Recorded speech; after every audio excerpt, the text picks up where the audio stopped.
Hello students, welcome to all of you on my YouTube channel Lagan Academy. आज हम सभी पढ़ने वाले हैं, जैसा कि आप देख ही रहे हैं कि यहाँ लिखा हुआ है यूपी पुलिस रिमिक्स रिवीजन। तो आज हम सब रिवीजन करने वाले हैं, कुछ पढ़ने वाले नहीं है।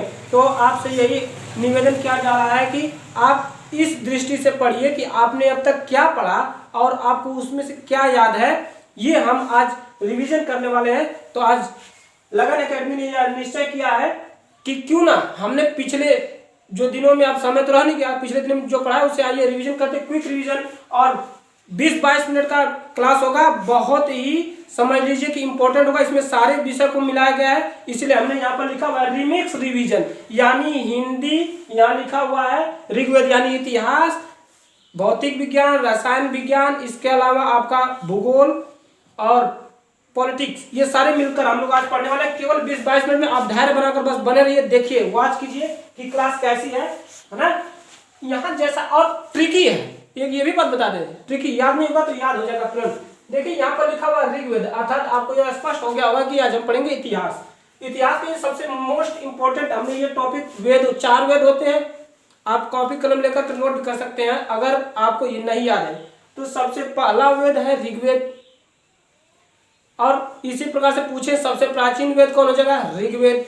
ठीक है, अब 2 क्वेश्चन तो आपको यहीं से बन गए। तीसरा क्वेश्चन इधर से लीजिए। मैं कह दूं कि इस वेद में सबसे अधिक क्या पाई जाती है, तो आप कहिए कि ऋग्वेद में, यहाँ में लिखिए डायरेक्ट, यानी ऋग्वेद में ऋचाएं क्या पाई जाती है, ऋचाएं पाई जाती है। आप कहेंगे सर मैंने ऐसा तो कहीं नहीं पढ़ा है, तो मैं आपको बता दूं कि अभी आप जान जाएंगे कैसे पाई जाती है, ऋग्वेद आती है। ठीक है, अब ऋग्वेद में ऋचाएं पाई जाती है। आगे कहता है इसमें कितने मंडल है, 10 मंडल। कितने मंडल ऋग्वेद में, 10 मंडल। और 1028 यानी 10 मंडल और 1028, यानी आपको ये वाला डिजिट याद करना है, पीछे का 28। 10 मंडल 1028 क्या है, ऋचाएं है। इसमें क्या है, क्या है, सूक्त है, सॉरी ऋचाएं करें, सूक्त है ना, सूक्त है। 1028 सूक्त है। लेकिन एक चीज कोष्टक में लिख लीजिएगा कि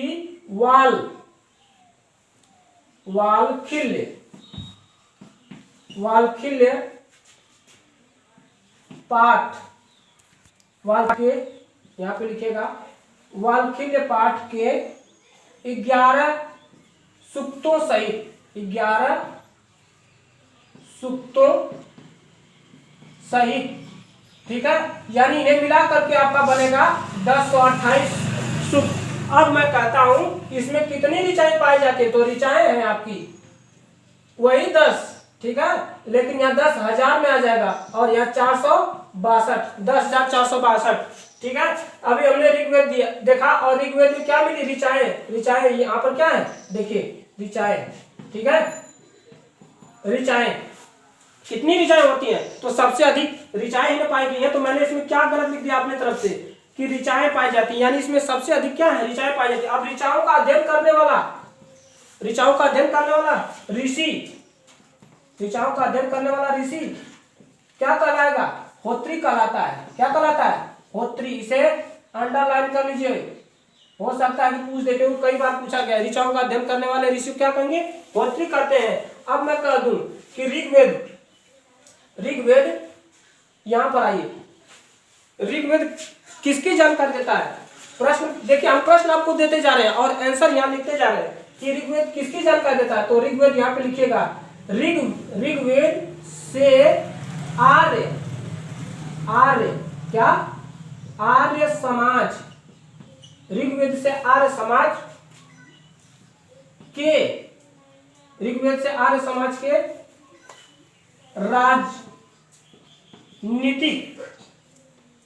राजनीतिक एवं इतिहास की जानकारी प्राप्त होती है ना, जानकारी प्राप्त होती है। मिल गया। अब देखो और एक तो फैक्ट होती है। ठीक है, आगे अब मैं कह दूं कि इसके 9वें मंडल में, कौन से मंडल में, नौवें मंडल में सोम देवता का उल्लेख है। किसका उल्लेख है? सोम देवता। ठीक है। और 9वें मंडल के बाद 8वें मंडल की बात कर ली जाए तो 8वें मंडल में, ठीक है, 8वें मंडल में हस्तलिखित ऋचाओं को, 8वें मंडल के, यहां पर क्या लिखेगा? 8वें मंडल के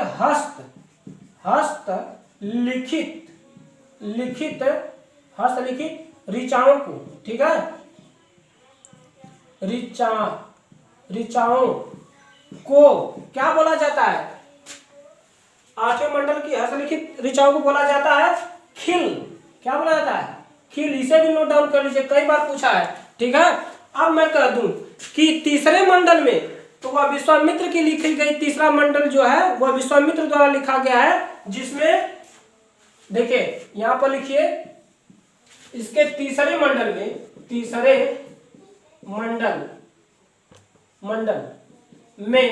विश्वामित्र द्वारा उल्लिखित, ठीक है, विश्वामित्र द्वारा उल्लिखित क्या है? ऋचाएं, है ना,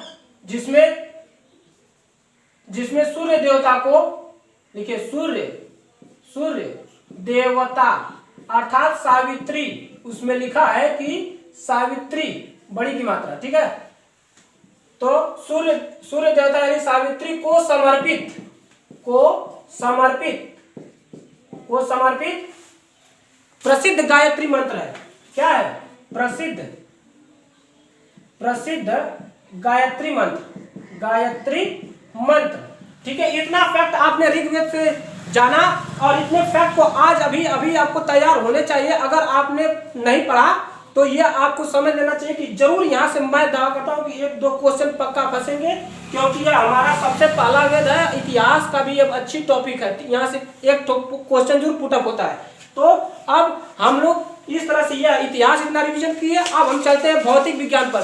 चलिए, भौतिक विज्ञान, जैसा कि हम जानते हैं कि अभी हमने इतिहास पढ़ा, आप भौतिक विज्ञान पढ़ेंगे, और इन सबका इसलिए मैं एक ही वीडियो में बना रहा हूं क्योंकि आपको सारे क्वेश्चन वहां पर अलग अलग नहीं मिलते, एक ही में मिला करके देता है। आइए, भौतिक विज्ञान वह प्राकृतिक विज्ञान है, वह प्राकृतिक विज्ञान है जिसमें, देखिए थोड़ा राइटिंग हमारी पुअर है लेकिन हमारी बात पर जरूर ध्यान देंगे। ठीक है, ध्यान देंगे तो आपको सब कुछ समझ में आएगी। इसलिए कि क्योंकि बहुत कम समय में हमें ये सारा एडजस्ट करना है, क्योंकि आपको पेपर में टाइम नहीं होता भाई साहब। ट्रिक नहीं याद करेंगे तो इतना लंबा चौड़ा कंटेंट होता है, कैसे लिखेंगे? कुछ नहीं कर सकते आप, इसलिए ट्रिक जरूरी है। तो यहाँ पर करा कि भौतिक विज्ञान वह प्राकृतिक विज्ञान है जिसमें द्रव्य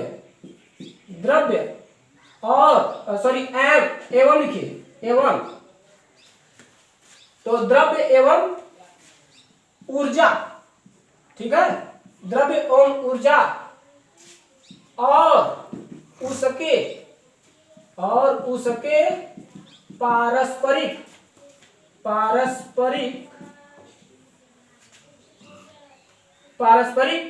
यहां पर ऊर्जा और उसके पारस्परिक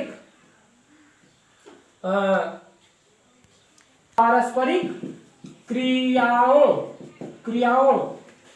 का अध्ययन किया जाता है। तो आपको पहले यही भौतिक विज्ञान का पहले इतना सा, ये तो डेफिनेशन नहीं कर सकते, परिचय कर सकते हैं। ये परिचय से ही अगर मैं चाहूं तो 3 क्वेश्चन आपसे फंसा सकता हूं। सबसे पहले पूछ दिया जाए भौतिक विज्ञान में किसका अध्ययन किया जाता है, तो सीधे इसमें कहा गया है कि द्रव्य एवं ऊर्जा का पारस्परिक क्रियाओं का अध्ययन किया जाता है। पहला क्वेश्चन यहीं पर, ठीक है। दूसरा क्वेश्चन, भौतिक विज्ञान किसकी शाखा है? एक प्राकृतिक विज्ञान, यानी कि भौतिक विज्ञान की ही शाखा वह प्राकृतिक विज्ञान है, यानी कि ये जो प्राकृतिक विज्ञान है उसी की शाखा में आती है भौतिक विज्ञान। याद रखिए, यहां से यह क्वेश्चन हो गया। इस प्रकार से अब मैं कहूं आपसे कि द्रव्य को कैसे आप जान पाएंगे, तो आप कहेंगे कि जान पाएंगे मतलब उसे कैसे आप नाप सकते हैं, तौल सकते हैं, तो कहेंगे ना कि इसके लिए मात्रक की आवश्यकता होगी। तो एक तो हेडिंग मिल गई आपको, मात्रक। अब मैं पूछूं मात्रक क्या है, मैं पूछूं मात्रक क्या क्या है? यूनिट जिसको कहते हैं, यूनिट, ठीक है, यूनिट मीन्स मात्रक। तो अब मैं आपको बताता हूं, देखिए मात्रक, मात्रक में कहता है कि वह राशि है ना, मात्रक वह राशि है जिससे निर्देश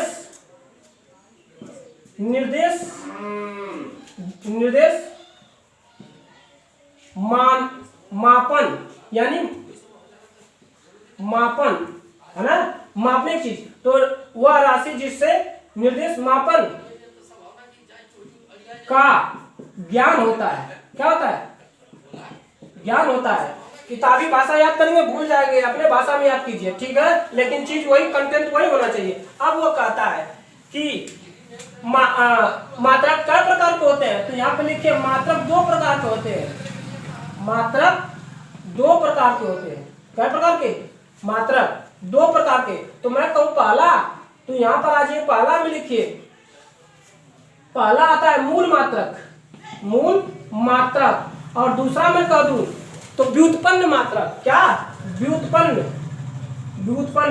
मित्रों आपसे एक रिक्वेस्ट है, मैंने अब तक आपसे नहीं कहा कि आप लाइक कीजिए, शेयर कीजिए, कमेंट कीजिए। क्लास अच्छी लग रही है तो आप अपनी जिम्मेदारी से कीजिए, ठीक है, समय नहीं इसलिए मैं नहीं कह सकता। व्युत्पन्न मात्रक, ठीक है, यहाँ पर मूल मात्रक, व्युत्पन्न मात्रक। अब मूल मात्रक जो है आपका, ये क्या है? ये आपका एसआई है, एसआई पद्धति के अंतर्गत आता है। अब इसे एसआई पद्धति के अंतर्गत अगर हम समझे तो एसआई पद्धति 7 मात्रकों की संख्या बताती है। आइए लेते हैं, देखिए एसआई पद्धति, ठीक है, एसआई पद्धति में 7 मात्रक यानी 7 यूनिट के बारे में आप बात करेंगे, यूनिट, ठीक है, 7 मात्रक बारे में, जिसमें पहला कहता है लंबाई। क्या कहता है? लंबाई। दूसरा कहता है समय, नहीं इसलिए बहुत जल्दबाजी में है, आप लोग ध्यान दीजिएगा, अगर बिल्कुल कहीं से मिस्टेक हो या कहीं नहीं समझ में तो बताइएगा। लंबाई। दूसरा आ जाएगा आपका द्रव्यमान, ठीक है, क्या आ जाएगा? द्रव्यमान। तीसरा आ जाएगा ताप, यहां पर तीसरा लिख लीजिए, ठीक है, और इसके बाद ताप हो गया, लंबाई हो गया। चौथा यहां पर लिखिए विद्युत, ठीक है, और पांचवा विद्युत के बाद आपका आ जाएगा पांचवा ज्योति तीव्रता,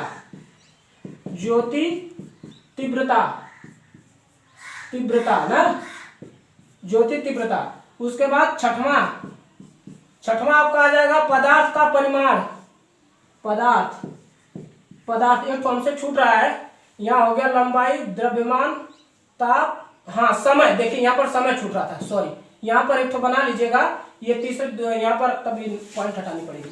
तो यहाँ पर तीसरे नंबर पर आ जाएगा समय, ठीक है, समय। ये चौथे नंबर पर हो जाएगा ताप। अब ये हो गया 5वें नंबर पर विद्युत, 6वें नंबर पर हो जाएगा ज्योति तीव्रता, और 7वें नंबर पर आपका हो जाएगा पदार्थ। यहाँ पर लिखिए पदार्थ का परिमाण, है ना, परिमाण। अब इसे अगर मैं कहूं कि ये क्या है, तो आप इसे कहेंगे यह भौतिक राशि है। क्या है? भौतिक राशि। देखिए मैं तो आपको कंटेंट पढ़ाया नहीं हूं, हालांकि रिवीजन क्लास में ये बात नहीं बनती कंटेंट पढ़ाया जाए, बस आपको रिवीजन कराया जा रहा है। तो भौतिक राशि यहाँ लिख लीजिएगा। अब यहाँ पर आ जाएगा एसआई पद्धति जो है उसे लिख लीजिए, एसआई पद्धति। अब अगर मैं कहूँ इसे कैसे जानेंगे, इसे मापते किस यूनिट की तरह से, तो एसआई पद्धति यूनिट में लंबाई को आप मीटर से मापते हैं, और द्रव्यमान जो है यह आपका दिया केजी यानी किलोग्राम से होता है। समय जो होता है टाइम यानी सेकंड से मापा जाता है। अब ताप जो है, ताप आपका होता है केल्विन से हो जाएगा। विद्युत धारा जो होती है एम्पियर से हो जाएगा, और ज्योति तीव्रता कैंडल CD हो जाएगा, कैंडल से ज्योति तीव्रता, ठीक है। और पदार्थ का परिमाण मोल से मापा जाता है। यहाँ से क्वेश्चन पुटअप होने की बहुत संभावना होती है। ज्यादातर आपसे ये पूछा जाता है कि ये पदार्थ का परिमाण यानी पदार्थ का परिमाण किससे मापा जाता है, एसआई पद्धति वहां लिख कर देगा। अगर कभी कभी टफ बनाना होता है तो एसआई पद्धति के बारे में पूछ देता है कि कितनी प्रकार की राशियां होती हैं, 6, 7, 8, 4, 5 ऐसे ऑप्शन दे देते हैं। अब यहाँ आपका भौतिक विज्ञान समाप्त हुआ। अब हम अगला लेते हैं रसायन विज्ञान में। रसायन विज्ञान, पृथ्वी पर पाए जाने वाले प्रमुख तत्व, यहाँ पाए जाने वाले नहीं लिखे, लिख लीजिएगा पाए जाने वाले प्रमुख तत्व एवं उसके प्रतिशत। तो हमें रसायन विज्ञान में यहाँ से प्रतिशत भी पूछता है कि कौन सा कितने प्रतिशत में पाए जाते हैं। जैसे सबसे पहला मैं करूँ, यहाँ लिखा है ऑक्सीजन, क्या लिखा है ऑक्सीजन, ठीक है ऑक्सीजन। अब ऑक्सीजन के बाद मैंने बोला ना ट्रिकी, देखिए यहाँ स से हो गया सिलिकॉन, क्या हो गया सिलिकॉन, है ना सिलिकॉन। आगे ल आ गया, तो ल से क्या हो जाएगा एल्यूमिनियम। आप कहोगे सर तो ल बोल रहे हो तो कहा ए लिख रहे हो, तो मैं कह रहा हूँ उसी के साथ में देखो यहाँ ल आ रहा है कि नहीं, एल्यूमिनियम, ठीक है ये भी देखिएगा एल्यूमिनियम, ठीक है एल्यूमिनियम यहाँ लिखिए एल्यूमिनियम, ठीक है। अब आगे कहता है फिर लो आ गया, लोहा हो गया भाई साहब लोहा। अब कहोगे आप कौन ट्रिक बताएंगे सर, ह से क्या आएगा, कुछ नहीं भैया, मैं कहता हूँ क पढ़े हो ना तो क को उठा लो ना, तो क से क्या हो जाएगा, क से कैल्शियम, क्या हो जाएगा कैल्शियम, यहाँ बड़ा वाला सा होता है कैल्शियम, कैल्शियम, ठीक है कैल्शियम, कैल्शियम, कैल्शियम के बाद आ जाएगा यहाँ पर स से हो जाएगा सोडियम, ठीक है सोडियम। फिर उसके बाद पोटेशियम, पोटेशियम, ठीक है potassium, calcium sodium potassium, magnesium, magnesium, magnesium, ठीक है मैग्नीशियम, मैग्नीशियम।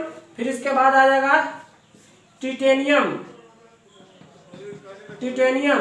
फिर इसके बाद आपका आ जाएगा टिटेनियम के बाद आपका आ जाता है हाइड्रोजन, हाँ वाला देखिए यहाँ पर आ गया हाइड्रोजन, ठीक है हाइड्रोजन सबसे हल्की गैस, कौन गैस हाइड्रोजन पूछा है भैया, याद रख लीजिए। एक तो क्वेश्चन तो ऐसे ही आपको बता दे, सबसे हल्की गैस हाइड्रोजन। आइए से प्रतिशत में पूछता है, अब वो वाला नहीं टाइम है कि इतना सस्ता पूछ देगा। देखिए प्रतिशत, प्रतिशत कैसे याद करना है, देखो यहाँ पर सबसे पहले लिखिए 40.62 यानी कि 40.62 यानी कि 40.62%। आप कहोगे सर इसके नीचे एक तो याद हो गया, लेकिन दूसरा कैसे याद करेंगे, तो मैं कहता हूँ देखिए यहाँ पर लिखिए 2 और यहाँ पर लिखिए 7 यानी 27, यानी 2 का आधा कितना होगा, सॉरी 4 का आधा 2, ठीक है। और उसके बाद 6 के बाद कौन संख्या आती है 7, तो 7 हो गया, तो हो गया 27। अब यहाँ फिर फुल स्टॉप यानी कि दशमलव दीजिए, तो 27 का उल्टा करोगे तो क्या हो जाएगा 72। ट्रिक से याद हो रहा है ना, आप देखिए मत कीजिए कि ट्रिक नहीं बताए सर, ट्रिक भी बता रहे। अब कहता है एल्यूमिनियम, एल्यूमिनियम कितना होता है, इधर देखिए यहाँ तो हो गया इतना 72, यहाँ 7, यहाँ पर लिखिएगा लोहा पर लिख लीजिए, बता दें 5 होता है, यहाँ पर लिखिएगा 7 के बाद आता है 8.13 13, ठीक है 7 के बाद क्या आएगा 8, ये लोहा 5। कैल्शियम की बात आगे दिया, कैल्शियम कितना आता है, तो कैल्शियम लिखिएगा यहाँ पर कैल्शियम का 3 पॉइंट यानी 3 6, फिर यहाँ पर 2.83, फिर यहाँ पर आ जाएगा पोटेशियम, पोटेशियम आएगा 2.59, फिर मैग्नीशियम 2.09, फिर टिटेनियम आ जाएगा आपका। अब तो यहाँ पे भैया देखो 9 पर आ गया संख्या, तो यहाँ 0 आ जाएगी, और 0 के बाद यहाँ पर 4 और यहाँ पर क्या आ गया हाइड्रोजन, हाइड्रोजन कितना आएगा 1, यानी 0.14, टोटल कितना हो जाएगा 99.14, ये आपका है, ठीक है। ये हो गया आपका रसायन विज्ञान। ऐसे 4 तो अब मैं बताऊं कि क्वेश्चन कैसे बनता है, ये देखिए 4 तो ऐसे लिख देगा कैल्शियम सोडियम पोटेशियम मैग्नीशियम, इधर वाला तो सबको पता है, इतना तो सबको पता है, यही से पूछता है सोडियम पोटेशियम मैग्नीशियम टिटेनियम, ये लिख देगा 4 ठो और ऑप्शन दे देगा इधर उसका प्रतिशत, और यहाँ कूट दे देगा कि मिलान करके बताइए कौन सही है। ए का ऐसे लिख देगा ए, और एक के बाद लिखेगा 1 2 3 ऐसे करके लिख देगा, मिलाते रहिएगा शाम तक, ठीक है। तो याद कर लीजिए, सबसे अच्छा ट्रिक ही बताए, याद कर लीजिए। अब आइए अगला, तो हमने कहा कि अब रसायन हो गया, भूगोल कर लेते हैं रसायन के बाद। भूगोल के बारे में जान लीजिए जरा। भूगोल में सबसे बढ़िया मूल टॉपिक है जहां से हमेशा क्वेश्चन पुटअप होता है, सौरमंडल। भैया लिख लीजिए सौरमंडल, ठीक है, सौरमंडल, ये लीजिए सौरमंडल। अब मैं पूछूं सौरमंडल माने कि होता क्या है? ऐसे तो हमारी आपने थ्योरी क्लास ली नहीं है, तो आज समझ लीजिएगा थोड़ा सा ट्रेलर में। सौर्य माने क्या? सूर्य नहीं लिखना चाहिए, क्यों सौर्य लिख रहा है? इसका मतलब ये हुआ कि सौर्य यानी सूर्य का, इसका मतलब हुआ सौर्य माने सूर्य का, अब मंडल माने घर। भैया घर क्या हो जाएगा? सूर्य का घर। तो सूर्य का घर कैसे बना? आई देखिए ना, ऐसे बना। ये हो गया बृहस्पति, ये हो गया शनि, ठीक है भैया, ये हो गया अरुण, ठीक है, आए होगी ना वरुण, ठीक है, वरुण। अब देखिए सबसे पहले सूर्य के पास कौन है? बुध, सबसे छोटा ग्रह। उसके बाद आता है शुक्र, सबसे चमकीला ग्रह। उसके बाद आती है पृथ्वी, कौन आती है? थोड़ी सी बड़ी पृथ्वी, और थोड़ा सा और बड़ी यार मंगल, ठीक है। तो आई हो गया मंगल, याद हो जाएगा आपको, भूलेंगे नहीं कभी जिंदगी में। आए देखिए मंगल, आए बताए पृथ्वी, ठीक है। अब ये बताए आपको शुक्र, ठीक है, बड़ा वाला सर आएगा शुक्र, आई। और आए हो गया बुध, ठीक है, बुध भैया। आए हो गया बृहस्पति, इसमें क्या पूछना ही है ना, बृहस्पति,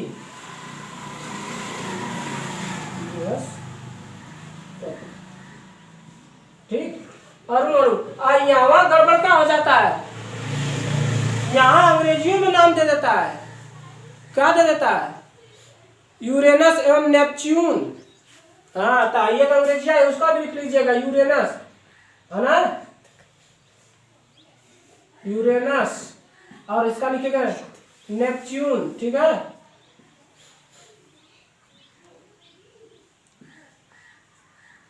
नेपच्यून, ठीक है। अंग्रेजिया तो सबसे पहले याद रख लीजिएगा। अब आते हैं, क्या बोल रहे तुमसे? हाँ देखो, ये बुध हो गया, शुक्र हो गया, पृथ्वी, मंगल। अब मैंने बता आपके सामने सौर मंडल को स्थापित कर दिया है, और इसलिए स्थापित कर दिया कि इससे बनने वाले क्वेश्चन कैसे बनते हैं। सबसे बड़ा ग्रह एकदम, सबसे पहले तो आप इसको भी ध्यान देंगे, एकदम सरल क्वेश्चन को नहीं भूलना है, क्योंकि सरल क्वेश्चन ही जो है ना, जब गलत होता है तो बचवा जान लीजिए वही सिलेक्शन से बाहर। हाँ, सबसे बड़ा ग्रह बृहस्पति, और सबसे छोटा ग्रह बुध, सबसे चमकीला ग्रह शुक्र, लाल रंग वाला ग्रह मंगल, सबसे अधिक घनत्व वाला ग्रह पृथ्वी, नीला ग्रह पृथ्वी, ठीक है, शाम का तारा शुक्र, भोर का तारा शुक्र, ठीक है। ये सब सिंपल से क्वेश्चन, इनको याद करिए। आइए आप मेन टॉपिक पर यानी मेन क्वेश्चन पर आए। यहाँ पर इन्हें हम कह सकते हैं आंतरिक ग्रह, क्या कह सकते हैं? आंतरिक ग्रह या अवांतर ग्रह कह सकते हैं। कौन कौन? अब वही यही क्वेश्चन बनेगा कि निम्न में से कौन अवांतर ग्रह है, तो लिख कर दे देगा बृहस्पति, शनि, शुक्र और वरुण। तो उसमें से कौन रहेगा बताइएगा? हमने बोला ना, अगर लिख कर दे दे कि निम्न में से अवांतर ग्रह, अवांतर ग्रह है। बस इतना छोटा सा क्वेश्चन, अवांतर ग्रह पूछ रहा है। ऑप्शन दे दिया मैंने, ए में दे दिया आपको शनि पहले ही, ठीक है, शनि, और दूसरे में दे दिया अरुण, ठीक है, तीसरे में दे दिया आपको यहाँ पर शुक्र, ठीक है, शुक्र दे दिया, ठीक है, और यहाँ पर दे दिया चौथे में वरुण। अब बताइए इसमें कौन सा अवांतर ग्रह? ऐसे अब क्वेश्चन बन रहे हैं, ठीक है, वरुण, शुक्र, शनि, अरुण, वरुण, ठीक है। तो इसमें कौन है? शुक्र भैया। ये अवांतर ग्रह है, इन्हें आंतरिक ग्रह भी कहते हैं, और सब सर्वाधिक घनत्व वाले ग्रह यही है। और यही से ये भी क्वेश्चन देखिए, टाइम नहीं कि मैं आपको लिख कर दूं, बस रिवीजन क्लास है। आप देखिए, और कहता है सबसे अधिक घनत्व वाले ग्रह ये ही चारों होते हैं, लेकिन इन चारों में से सबसे अधिक घनत्व वाला ग्रह पृथ्वी, और सबसे हल्के जो होते हैं ये होते हैं, ये चारों कौन? बृहस्पति, शनि, अरुण, वरुण। क्योंकि इनकी बनावट किससे होती है? घनत्व वाले चट्टानों, सबसे अधिक घनत्व वाले चट्टान से इनका हीलियम और हाइड्रोजन से इनका निर्माण होता है, हल्के तत्वों से निर्माण होता है, इसलिए इन्हें वाह्य ग्रह भी बोला जाता है। बाहरी ग्रह है। ठीक है, ये हो गया आपका भूगोल, सौरमंडल से एक तो क्वेश्चन पक्का फूटा फूटा देख लेना। चलिए आगे अगले क्वेश्चन पर चलते हैं। तो देखिएगा, अगर यहाँ पर आपको सूर्य भी चाहिए तो ये सूर्य हो गए क्या, सूर्य देवता, ठीक है ना। अब यहाँ से और क्वेश्चन अगर पूछे तो कहेगा कि सूर्य के नजदीक पाया जाने वाला ग्रह बुध है, ठीक है। लेकिन मैं कहूँ कि प्रेशर कुकर के नाम से जाने वाला ग्रह शुक्र है, और लेकिन मैं कहूँ सर्वाधिक तापांतर ग्रह यही है भैया, यही शुक्र। इसी पर सबसे अधिक, पास में तो ये रहता है लेकिन सबसे तापांतर होता है इसी के पर, शुक्र पर, याद रखिएगा। चलिए अब मैं आपसे यही निवेदन करता हूँ कि क्लास के अंत में आपसे मैं फीडबैक चाहता हूँ, क्लास कैसी लगी आप जरूर मुझे कमेंट करके बताएं, और ज़्यादा से ज़्यादा लोगों में शेयर कीजिए, लाइक कीजिए, सब्सक्राइब कीजिए। अगर आपको ऐसी क्लास और चाहिए तो कमेंट में जरूर 2 बार लिखकर भेजिए कि हाँ ऐसी ही क्लास चाहिए।